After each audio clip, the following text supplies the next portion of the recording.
Trailer எப்போ sir வருறதா idea? Jananayagan December 31 இரவு, ஜனவரி அதிகாலை வரப்போகுது. Sure sure. வலைப்பேச்சு எக்ஸ்க்ளூசிவ்னே போட்டுக்கலாமா? ஓகே.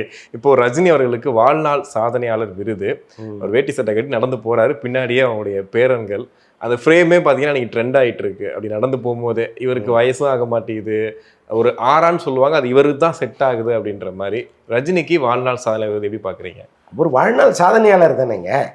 அந்த விருது இது மாதிரி எத்தனை விருதுகளாக அவர் இதுக்கு முன்னாடி வாங்கியிருக்காரு. வாழ்நாள் சிறந்த சாதனையாளர் விருதெல்லாம் நிறைய அவருக்கு கொடுத்துருக்குறாங்க. இப்போ இந்த நிறுவனம், இந்த அமைப்பு கொடுக்குது. இதற்கப்புறமும் அவர் கொடுப்பாங்க. எல்லா விருதுகளுக்கும் தகுதியானவர் ரஜினி, அதில் ஒன்றும் மாற்று கருத்தே கிடையாது. இன்றைக்கி பேரன்கள் புடைசூழ அவர் போகிற அந்த காட்சியெல்லாம் உள்ளபடியே ஒரு மெய் சிலிர்க்க வைக்க வேண்டிய காட்சி தான். ஏன்னா ஒரு மனிதன் வாழும்போது அவர் அந்த பேர குழந்தைகளோட அந்த மகிழ்ச்சியாக வாழ்வதுங்கிறதெல்லாம் யாருக்கும் கிடைக்காது. அவரும் உச்சத்தில் இருக்கார். நாளைக்கு அவர் பேரன் சினிமாவுக்கு வந்தால் அந்த பையனும் உச்சத்துக்கு வர்ற அளவுக்கு ஒரு முக அமைப்போட லட்சணத்தோடு தான் இருக்கார். விரைவில் வரப்போகிறாருன்னு வச்சிங்களேன்.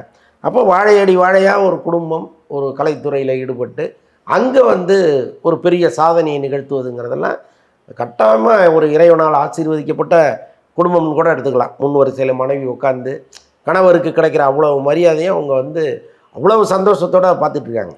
அவர்கள் மீதெல்லாம் தனிப்பட்ட முறையில் நமக்கு ஒரு கருத்து இருந்தால் கூட அந்த காட்சியை பார்க்கும்போது இதெல்லாம் யாருக்குடா கிடைக்குங்கிற மாதிரி இருக்குது. யோசிச்சு பாருங்களேன்.